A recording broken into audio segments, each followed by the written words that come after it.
This episode of Blacktop Banter is brought to you by Crafco, the world's leading manufacturer of packaged pavement preservation materials and equipment for the asphalt industry. Learn more at crafco.com. We've been doing a lot of motorsport and racing stuff lately, as you can tell by some of our past guests here as of late, and we've been on the road, post some content about that. And today we have a wonderful guest in Hunter Smith. So, Hunter, you and I kind of met online to start, mainly because we both support our buddy Spencer Boyd quite a bit. We work with that fella. Both of us do now for sure. Hunter is a retired race car driver, a triathlete, and owner at FitStop Performance. I've seen you now on social media do races. You've been doing a lot over the summer. I think that was kind of like your thing. You were going to hit X amount of races over the summer months or whatever. But real quick, I want you to give an introduction. There's no way I probably did it justice, but I want you to give an introduction to yourself, to the listenership, if you would. No, man, you did a great job. I'm a pretty simple person, but yeah, so you kind of mentioned that we both work with Spencer Boyd. That's kind of our connection right there, right? So through my business, FitStop Performance, where, I know we'll get into that in a little bit, but we train race car drivers physically and mentally and get them prepared to go to the racetrack every week. And Spencer was one of my first clients with that when I started that business. So, Wow. So there's our connection there. But yeah, I mean, I used to drive race cars. That was the first, I look at it, that's the first section of my life, right? Like every life has chapters. Oh, for sure. That was the first Seasons. chapter. Yeah, Yep. exactly. So, drove race cars and then kind of transitioned into this coaching role. And then we talk about the triathlons and stuff that I do now, and running and cycling and swimming and all that fun stuff. But yeah, so I feel like I'll be 28 in December this year, but I feel like at 27 I've lived a lot of different lives and done a lot of different stuff. But Dude, wait till you get to 37. yeah, You're like, I dang, can only dude, imagine. I didn't know anything and lived a whole entire life in my 20s, So the one question I have for you before we dive in, I'm going to ask you about your background and everything going forward. Mhm. But one question everybody has, I would imagine, right? It's similar to people ask if, like, the World Series of Poker, is on ESPN. Is that really a sport? People think that about race driving too. Sometimes, right? Because we got, and maybe in their mind, they have who we have in mind. Like back in the day, right? There was like Mark Martin, there was like Kenny Schrader, Bill Elliott, all these guys. Let's just be honest, they weren't physical specimens of human beings as far as that goes. But now we've kind of come to realize these guys are athletes. Like there's a lot that they go through. It's an endurance. And once you've seen people start to get like, an advantage by being physically maintained, then all of a sudden that starts to be the trend. It's the same thing as I would imagine an advantage if somebody does something with the race car that's within the rules and they start to see an advantage, everybody else kind of hops on. And we've seen now that a lot of these race drivers are athletes. So how big of a difference does it make? That's the number one question before we get into who Hunter Smith is. How big of a difference does it make? Well, if you ask me, it makes a big difference. So obviously that's my job and my role, how I make a living. But I think you see that you brought up a good point. You talk about the older generation of driver that wasn't, to our standards, athletic, right? Right. But I think you see that in every sport. I'm a big football fan, so look back at some of the quarterbacks from the 70s and 80s and look at quarterbacks now. Very different athletes. I remember baseball, like Babe Ruth walking up to the plate with a cigarette in his mouth. Like it's not a single baseball player would do that now. So the requirements and the athleticism and the competition changes over time within sport. So, and motorsports is no different. So as these cars, the more and more rules get broken within building your race cars to gain advantages, and then NASCAR finds these broken rules, and then they make new rules against those rules. So over time, the cars get closer and closer to each other, right? Eventually, you're going down a path where every car is identical, to where the only difference is what's behind the wheel. Yeah. And so not only physically but mentally, I think we can talk about just in a general population standpoint how much exercising and working out and feeling good about yourself physically affects you mentally. So, Big time. you know, tune that into an athlete in a race car. So if he feels better and whatever, he's going to get into that race car with a little more confidence. He's not going to worry about falling out of the seat, is our terminology for, being gassed. So, he or she is not going to worry about falling out of the seat or being dehydrated or not being strong enough to muscle the car for 3-4 hours at a time. So to just give them the level of comfort that their body is one less thing to worry about, that plays a huge advantage inside the car. Yeah. Yeah, I think a lot of it, I was running a little bit this morning. I realized I can't hang out with you guys anymore if I don't do some type of physical activity. And I was thinking about that type of thing, right? The mental advantage that you have, not only by just exercising, being out in the open air and doing whatever, and the stress reliever that puts on you as well, but it allows you to do something hard, and then everything else kind of, it seems a little bit easier, right? If you do the hard thing first, I've come to realize, like, we have a saying, like, do the hard shit. It makes being a business owner or any of the other stresses you run into a little easier to handle. And obviously, if you put yourself through a good physical strain, when you're out there on the track and you're in a pressure cooker and you're running 180 a few inches from somebody and then a few inches from the wall too, as we've seen recently, there's been a lot of bumping going on near the front, near the end of the races. It does make a difference. I kind of want to dig into your background a little bit if we can. Sure. Where did Hunter Smith grow up? What did that look like for? I know you're not too far removed away from being a teenager now because you just told us your age, less than a decade. What was it like teenage years in racing and whatnot? And how did you make that transition into fitness and whatnot? You can give me the whole background, how you got into it, how you got out of it, and how that transition went into fitness. So I grew up in New Jersey, actually. So I live in North Carolina. The mecca of motorsports. Yeah, exactly. If you're not from New Jersey, I don't know why you're not being motorsports. That's So right.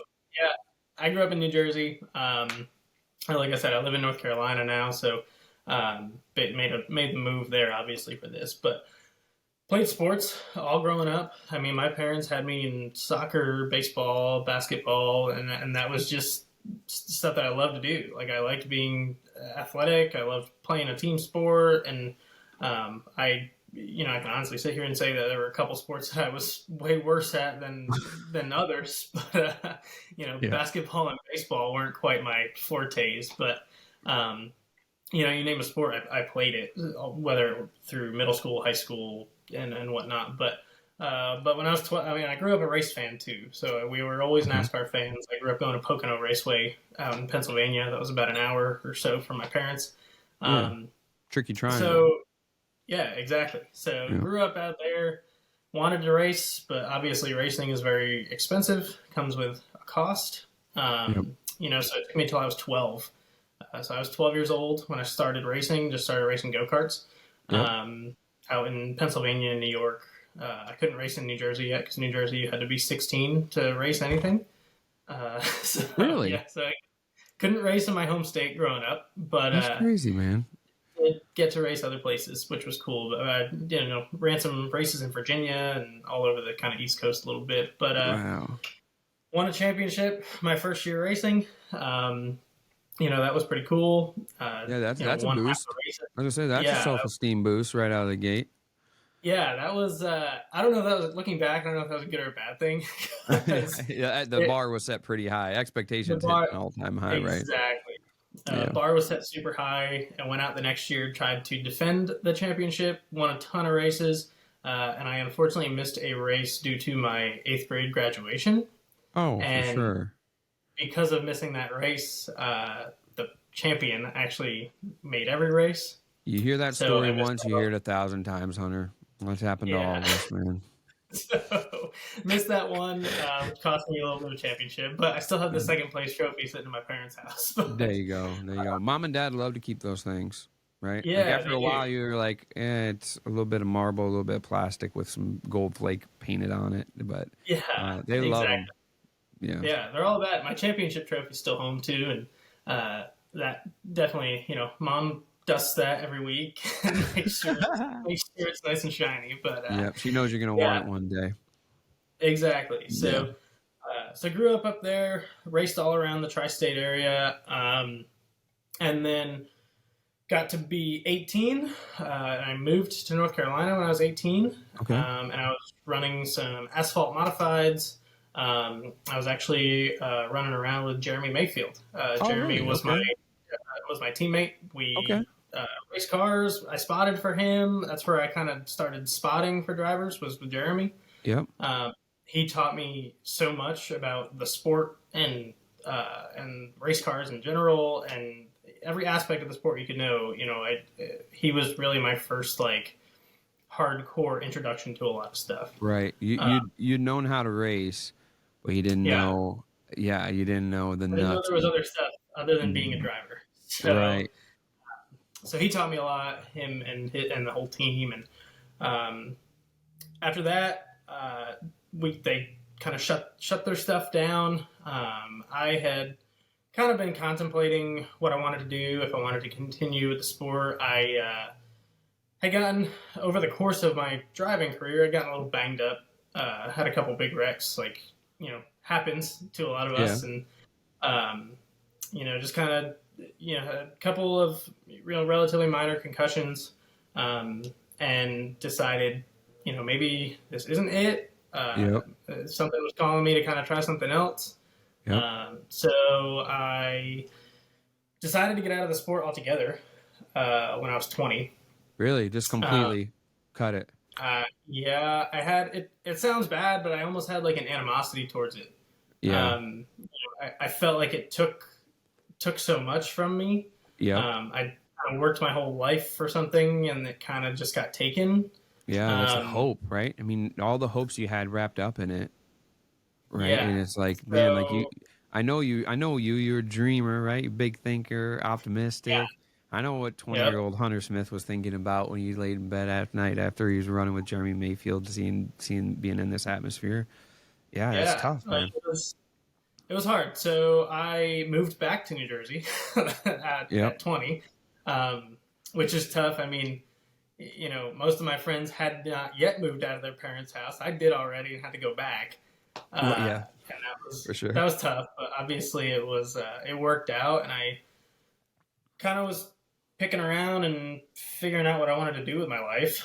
And I had always been, obviously, like I said, I played a bunch of sports, and I Yep. liked working out, had an interest in that. So I was like, well, let me go into training. So I became a personal trainer, and I actually started Did working you work at. out and do fitness the whole time while you had your racing career and whatnot too? Has it Oh, always been a absolutely. steadfast thing? Okay, so it wasn't Yeah. like you So one of missed a beat our with that. Yeah, I was sponsored by a CrossFit gym down when I was with Jeremy.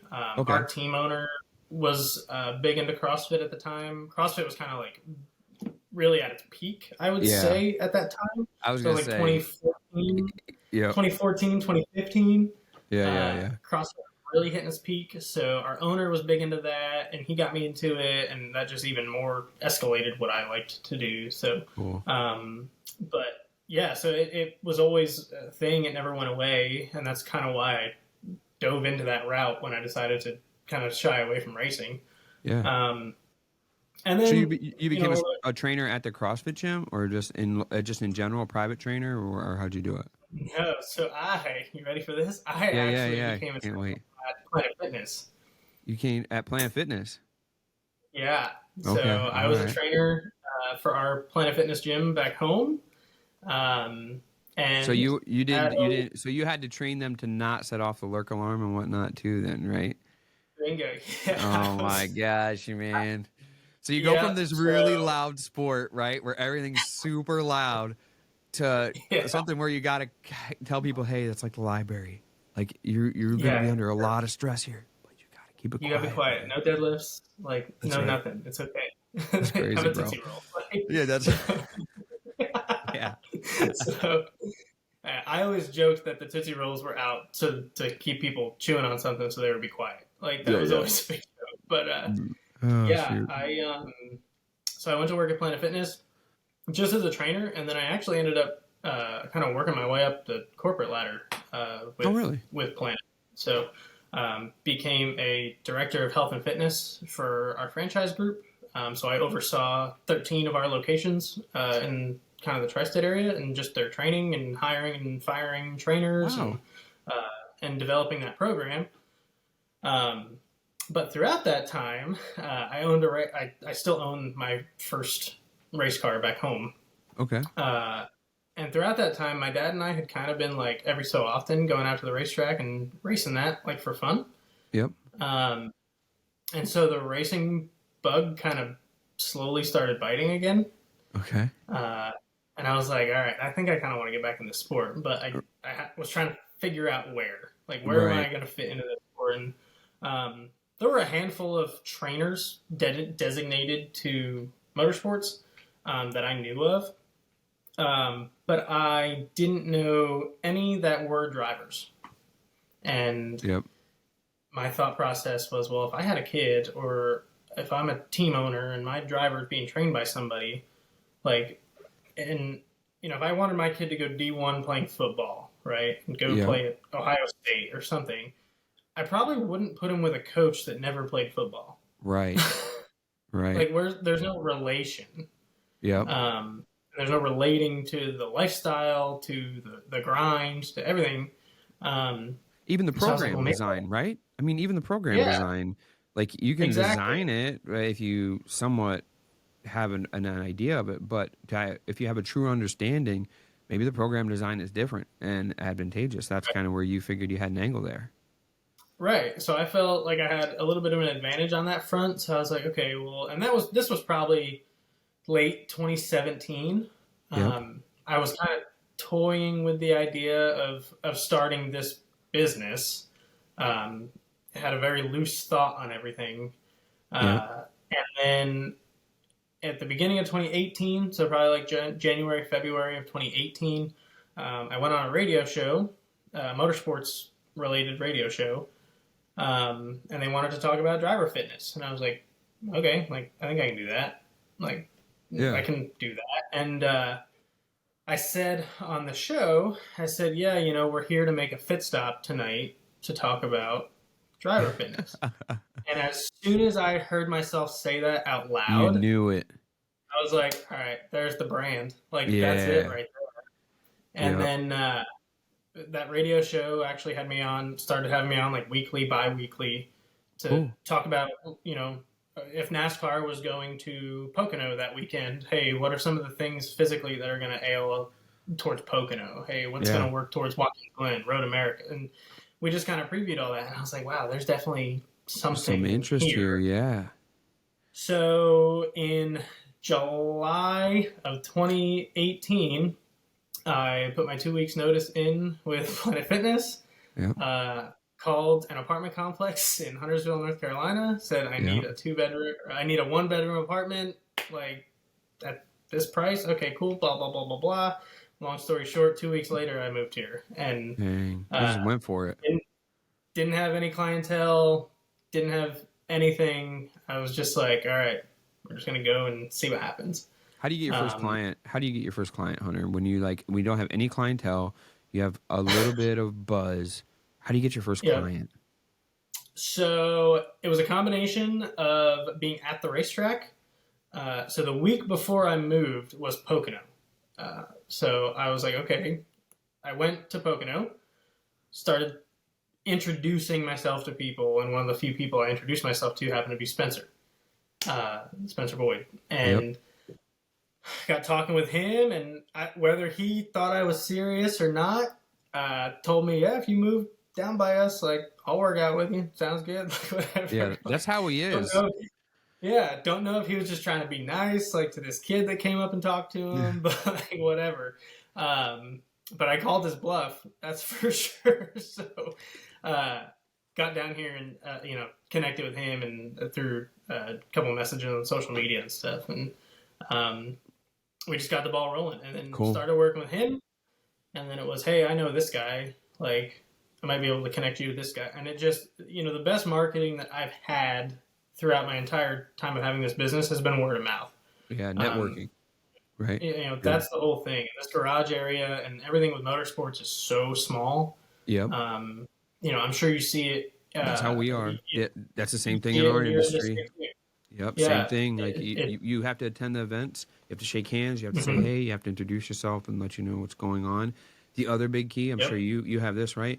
You can't burn bridges, right? You can't be Nope. separating or anything like that. You have to be open. And the nice thing is I think that fits your personality anyways, and it fits my Mhm. personality anyways here. So we've been able to do Yeah. that, and similar to like FitStop, when I was asking people to be on the podcast for the first time, they're like, "What are you going to do?" I'm like, "We'll just have some blacktop banter, right? We'll just talk about it. Mhm. We'll talk about blacktop." Uh, Yeah. and the next thing you know, that's what sticks, right? And you're like, "Oh man, that's a Yep. great idea." I always love that idea. I love coming up with marketing names and whatnot. Some have been a lot better than other ones, but Yeah. FitStop's a fantastic one, man. I Yeah. It want worked out. I want to get into asking you about these routines and what they're designed about. Mhm. First, we're going to take a break and hear some word from our sponsors who bring this wonderful show to you. After the break, we're going to ask Hunter about some of those routines, and he's going to give us some tips. And I think that they relate to our industry because these guys are on the road, they don't have much time, and they got to eat on the go, they got to work out on the go, and that's how we are in the asphalt industry too. So let's listen to Hunter when we get back. Asphalt maintenance contractors. Winter's just around the corner, and we all know the harmful effects that colder months have on pavement. Here at Wiscoat, we've tried a lot of products. We keep coming back to Craftco because of their crack and joint sealers are the best in the industry. No matter the climate that you're located in, Craftco has products that will fit your needs. Find the full product lineup at craftco.com. That's CRAFCO.com.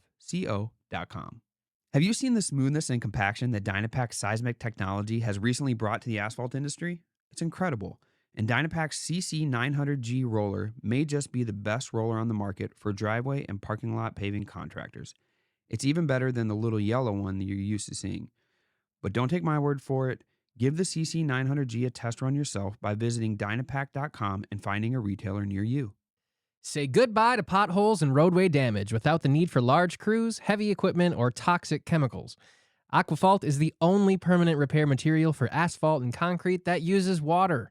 And installation is simple. Just pour, add water, and tamp. It's that easy. An Aquafalt repair can be opened to traffic immediately and fully sealed within 24 hours. Plus, the product is backed by a 3-year warranty and is made in the USA. Visit aquafalt.com. That's AQUAPHALT.com to learn more. I'm incredibly proud of the Blacktop Banter Edition seal coating unit, produced in partnership with KM International, and available now in both the 550 and 700 gallon versions. Custom built on the same frame as their bulletproof hot boxes, I work closely with KM to design what I believe is the best seal coating unit on the market. A unit designed by a contractor for contractors. See the entire walkthrough of the unit on Blacktop Banter's YouTube channel or visit kminternational.com to learn more and place your order. Since its inception, Dubuque Asphalt Maintenance has branded our trucks with the 1-800-BLACKTOP number from the 800 Pavement Network and consistently seen increases in leads and jobs completed. I know the 800 Pavement Network can do the same for your business. Visit 1-800-PAVEMENT.com and get set up with your custom phone number today. Before we left, Hunter was telling us about FitStop and kind of why drivers need routines, why they want routines, and why they desire to be fit. I have a question about that, right? So we have all these routines for drivers. Mhm. I'm guessing they're not universal for every driver. I'm sure there's a baseline, right, to get some guys started, but some of them are Sure. going to be in better physical condition than others. So we got to start here, we got to start there. They are fine tuned, I imagine, per. Am I correct? Yeah, for sure. There's definitely there's a starting point. Like there's a base program everybody kind of starts with, and then after that we kind of branch off to what every individual needs. Does it matter like between the series, right? The truck series different between Xfinity and between other, or is that pretty universal? That's one question. The other question is, what if I'm driving IndyCar, dude? What if I'm Mhm. driving an NHRA? Like, what if I'm doing all this other stuff? Are we specifically Yeah, looking at different things? yeah, 100%. I mean, you look at overall length. I look at it in terms of length of endurance, right? So I use NHRA as an example, like which is the shortest burst of endurance a race car driver uses. So it's Absolutely. 3 to 6 seconds down the racetrack. But certain things with them are huge. Being able to, concentrate under being tense, like all Yep. their muscles like firing all at once, Yeah. basically, Yeah. for short bursts of speed and intensity and reaction time. I imagine their sphincters probably flex out quite a bit in 6 seconds running that type of length. We gotta Yeah, get you to relax, buddy. We gotta get you to relax. yeah, exactly. So, dealing with that, and then we also work on reaction time, which that's kind Yeah, of a universal across race car drivers in general. But reaction time is everything with an HRA. So, for sure. um, Yeah, you definitely don't want to relax IndyCar, too much. You relax too much, and then you're gonna have an accident in NHRA. It's, right? it, but Yeah. the what is the main thing when when we talk about NASCAR? We're talking about long races with multiple laps and whatnot. I asked that question because when we were in Mid Ohio together, watching Mhm. Spencer race, his power steering went out during practice, and he was able to manhandle that thing for 22 laps. And I made the Yep. comment that old Spencer Boyd probably wouldn't have made it 22 laps, maybe two, right? Yeah. And it makes a difference. Yep. Yeah, for sure. I mean, we talked about it a little bit ago, but you endure the hard stuff, so that the stuff that to others may seem hard is easy. Yeah, Um, we work on things in a situational standpoint. There's certain areas of the body that I know that if there is a situation where power steering goes out, and I've had this happen to multiple drivers. yep.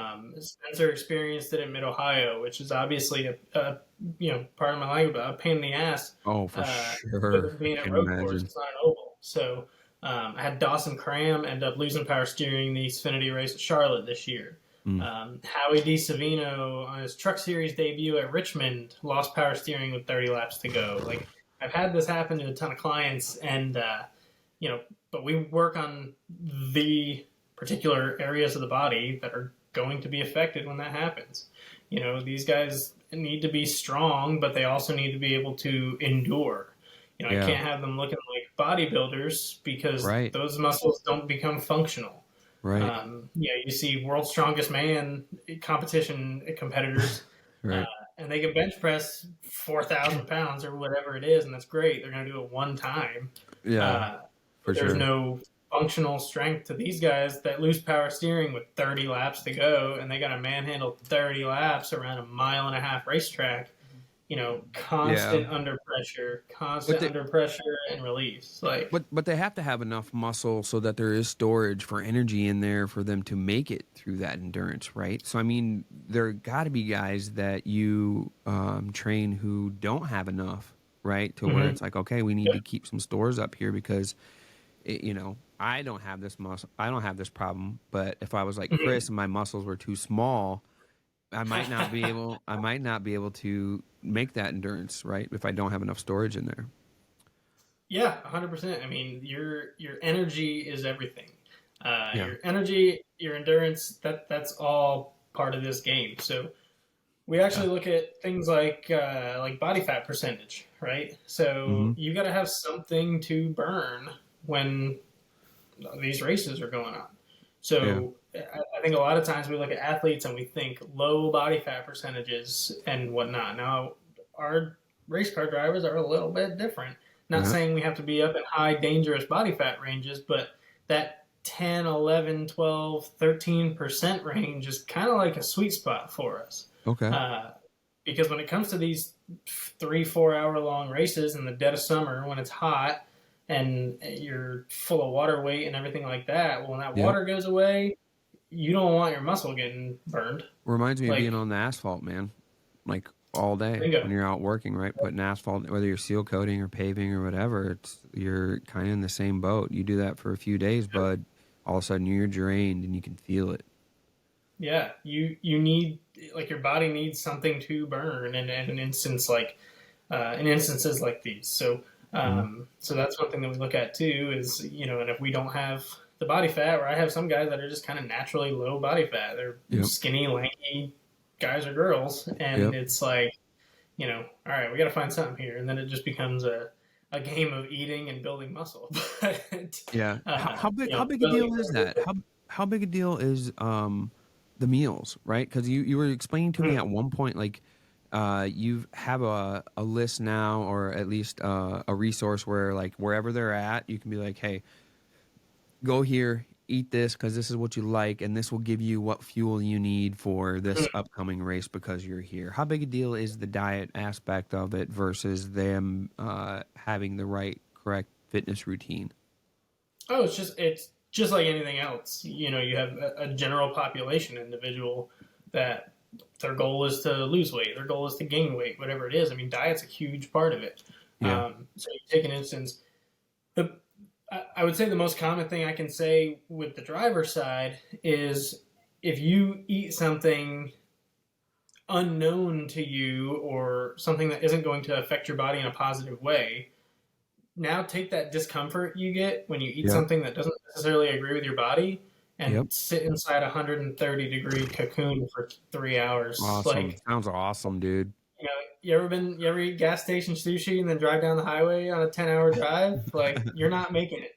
No, you're not making it on time either. I can tell you that. Yeah. So the importance that's why of you kind see of me driving so fast, Hunter, because I'm doing the NHRA thing. I'm making that thing pucker up. That's why you see me going $120, $125 when I'm on my way back from there.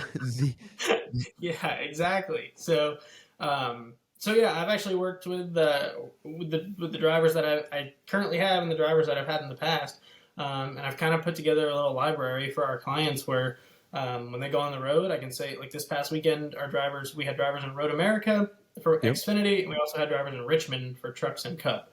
Okay. And I've done this on special, request by drivers that are kind of racing locally or elsewhere too.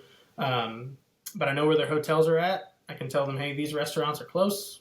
Hey, this is the menu. And don't get me wrong, when I was starting to put all this together, it was a pain. But to sit there and look through 1,000 restaurants and look through their entire menu. Like, when I came across a restaurant that had like a 1-page menu, I was like, this is perfect. Like, with the calories on it? Yeah, exactly. That help out? Just give me something. Just give me something. If it had pictures, oh my God, I was calling the place saying thank you. But, yeah. So, so I kind of put together this whole deal to where pretty much anywhere on the NASCAR schedule now, our guys or girls can just kind of go in and they already know what they're going to eat that weekend. They're not going to necessarily worry about it or be questioning what can I eat this weekend that's not going to kill me for driving the car.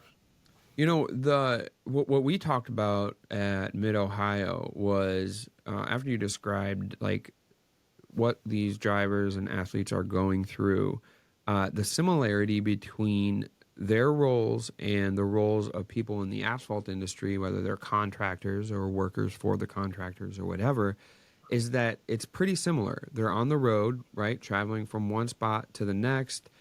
Even if they're local, most of the time they're up early. They're not going to cook breakfast. They're going to go to a gas station, get something, or eat at a restaurant or whatever. Some of them are able to pack their lunches and whatnot as well. But same thing. It's an endurance thing. They're under a lot of heat most of the time in the summer with the weather and whatnot.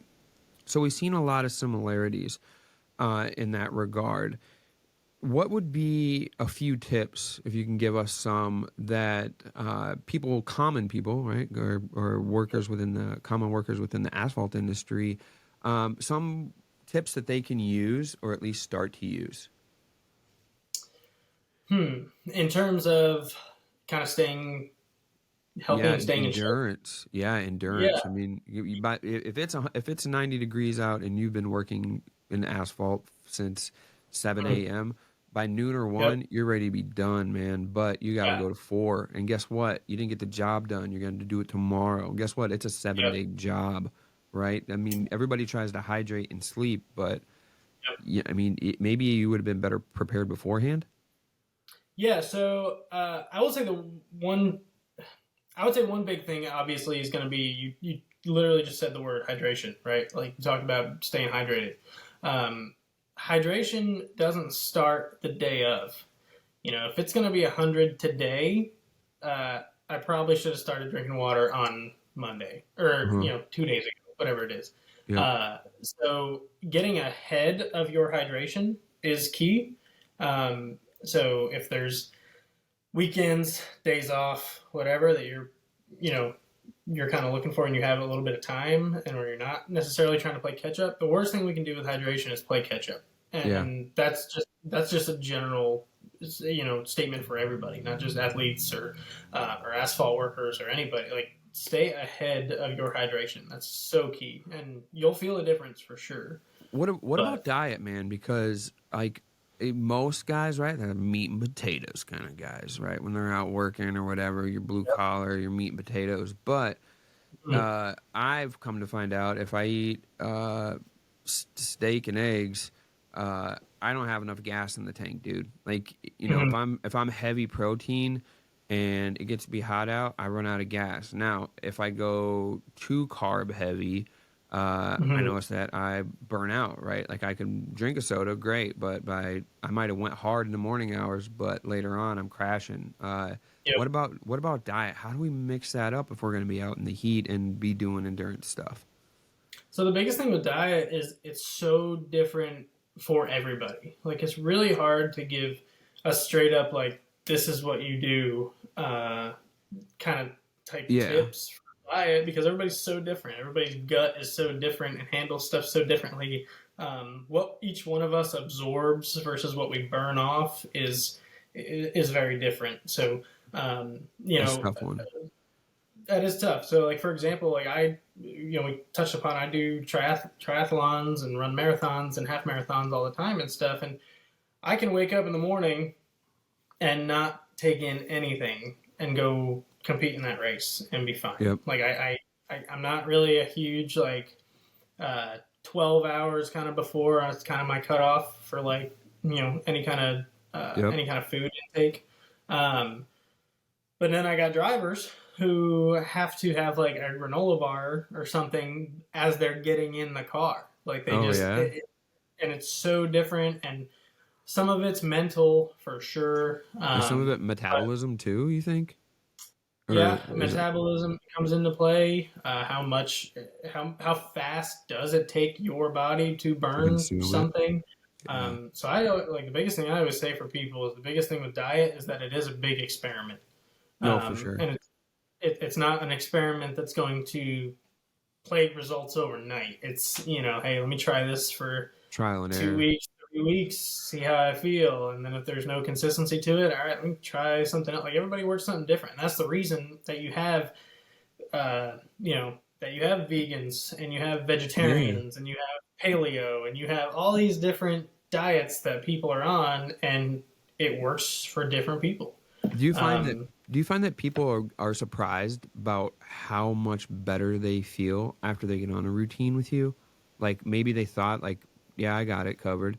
And then all of a sudden they get put into a routine and all of a sudden, like, dang, yeah, this is really where it's at. Yeah, I have a lot of people that have kind of told me they felt that way, where they kind of felt like they were good. They were at a certain spot, they felt okay, and then they realized a month or two down the road they didn't feel okay. In hindsight. Right? They were just rear view mirror, man. It's the rear view mirror. Yep. Exactly. So hindsight's always 20/20. For sure. And looking at stuff, but yeah, it always shocks me. And I mean, I've always had a big goal to help people. And at the end of the day, these drivers and spotters and mechanics and pit crew athletes that I work with on a daily basis, they're not always going to be what they are. For sure. They're not always going to be a race car driver. They're not always going to be a tire changer, a jackman, or whatever it is. Eventually, or some of them are already, but even eventually, some are going to be dads. Some are going to be doing other stuff in life that it's like, okay, we're preparing you. Yeah, something like it's it's same thing in any industry. At the end of the day, we're not just what we are. We're not just what we do for a living. Like Yeah. we're other stuff. You know, I don't have any kids, but I have a dog that I know I want to stay healthy for and come home to every day. But Yeah. uh, you know, so being able to give them some kind of mental clarity and give them some kind of peace and health and helping them with longevity to be able to do all those things in life too. You know, we're sons, we're daughters, we're brothers, we're sisters. That's huge too. Like at the end of the day, like the overall main goal is that. Yeah. General health, right? Like you Yeah. got to make it to that point to be something else, right? Or to do something Yep. else at some point. What, Yep. we at least in my industry, right? You get a lot of guys with their shirts off, do whatever, and man, it freaking looks good and feels good to be jacked, right? Yeah. But Yeah. Sure. but you got guys that are toothpicks out there that while those guys that were big and jacked are laying in the shade trying to recoup, we got guys that are Mhm. toothpicks that are like still going, right? Still shoveling, doing whatever. Uh, is is the cardio fitness the best thing you can do for your endurance if you're going to be out going all day doing whatever? Is it muscle mass? Is it like you were talking about fat storage right in a certain spot? Is that the best thing? What is it like these guys that want to get started, that are out in the field, whether they're working or driving whatever, and they want more gas in their tank? Mhm. What can they work on right away to kind of start taking a step in that direction? So at the end of the day, it's a little bit of everything. Like you do need. It's just like a plate at dinner, right? You need a little bit of Right. carbs, you need a little bit of fats, you need a little bit of protein, a little bit of everything. So the A same little bit thing of with sweets. the physical A fitness. Yeah, exactly. A little little bit of tiny sweets. sugar, like that's Right. okay. But uh, yeah, it's a little bit of everything. So you need the strength training, you need cardio endurance, yeah, you need some high intensity training, sprint work. Like it's just like any workout program. So the easiest thing to do, and I think a lot of people just because I and it is, but it isn't. Cardio is easy. Yeah. Uh, you Access can to go it's for a easy. run. Yeah, you can Right. go for a run. You can go for a walk. You can ride your bike. Like that's cardio, right? Like Right. that's easy, accessible stuff. Because then Yep.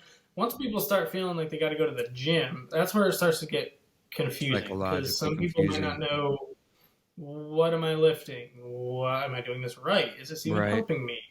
Um, so strength training is kind of a secret weapon, especially like Yep. I look at in your industry. Um, you know, strength training is going to be huge. You know, Yeah. you guys are We're shoveling shoveling, asphalt, we're looting like asphalt. Yeah. yeah. Lifting plate So compactors by yourself up into the bed of a truck over your head. Like all of it. right, like a functional strength training program Yeah, uh, for you guys is like beyond important. for Like, sure. and not only to have the strength to be able to complete all the jobs, but even in like prevention of any kind of injury. Yeah. Like, Oh how yeah, many that's times true. have you seen guys go home with like bumps and bruises or Limping, like, knee yeah, wraps or shoulders out. Dude, if yeah, everybody, I was thinking about getting t-shirts made up just as my back hurts. And like so that no one has to say it and we just give them out at shows. Like my back hurts. yeah, Because that is like every the time, universal thing, dude. My back hurts. It's yeah, like, yeah, man. yeah, my backs, my knees, my shoulders, like it all hurts, right? Yeah, So, yep. uh, so just getting your body accustomed to those aches and pains sometimes is beneficial in being able to, maintain and achieve the longevity you're looking for. If you could give one piece of advice, I'll have you give two. I'll have you give one piece of Okay. advice for somebody who's looking to improve their physical status, and to be Hmm. honest with you, the byproduct of the mental improvement, mental health improvement by improving your physical, just moving. Like you ain't got to look sharp, but you can Yeah. feel better, right, by moving or whatever. And Hmm.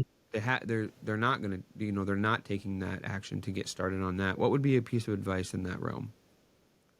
So, biggest piece of advice, and I find myself giving this to a lot of people: set short-term goals. Like, set small goals.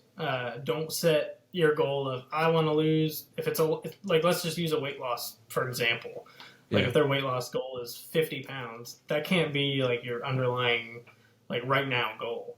right. Because next week you might gain 2. Week after that you might lose 3. Like, you're going to be so Yeah, discouraged. Whereas short term, easy, achievable goals is so huge. So set achievable goals, so where it's like, I want to be able to do 50 push-ups a day. Yeah. Like if that's the start and you're starting from blank, like, and the goal is 50 push-ups a day, and day one you did 25, 26. Next day, all right, cool, we're gonna shoot for 30. Yep. Next day we're gonna shoot for 32. So like, just Right. those goals go a lot farther, because when you hit that 50 in like a week or 2 weeks, you're gonna be like, oh, dang, I can do this. So short, achievable, attainable goals. And you can celebrate those. Just don't celebrate them with a whole chocolate cake, right? Like that's the idea. Like if you're gonna do 50 push-ups but gain 50 pounds, that ain't the right move. The other piece of advice that I would love you to give is for people who maybe are deterred, right? Because they either waited too long for a dream or their dream kind of got taken from them. I love your story and that you were able to overcome and adapt and still be in the season of racing, right? And be around all that. What would be a piece of advice for somebody who, like you said, felt like that they had their whole world taken from them because of it and have some animosity? Yeah, biggest piece of advice I would say is like, don't think that a goal is too lofty, or like, don't think a dream is too lofty or too out of the question, right?